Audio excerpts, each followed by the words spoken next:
શાસ્ત્રોની કથાઓ સાંભળતા સાંભળતા એક વાત સમજાણી, ભગવાનને પામવું છે, આપ ડાપણે મેળ નહીં પડે. આપ ડાપણે મેળ નહીં પડે, આપ ડાપણે ભગવાન નહીં મળે.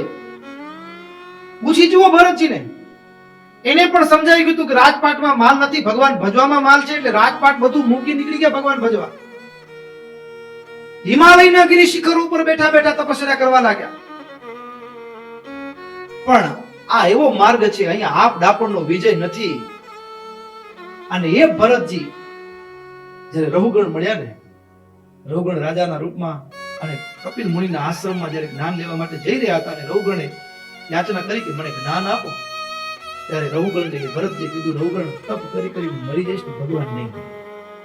રઘુગણૈર્ન તપસાયાતિ, રઘુગણ તપ કરીને મરી જઈશ, ભગવાન નહીં મળે. નચૈજ્યયા, યજ્ઞ કરીશ તોય ભગવાન નહીં મળે. વ્રત જપ તપ બધું કરવાથી ભગવાન નહીં મળે. તો મળશે કેમ?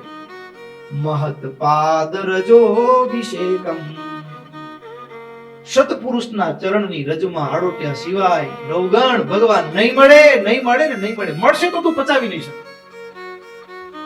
અઘરી વાત છે.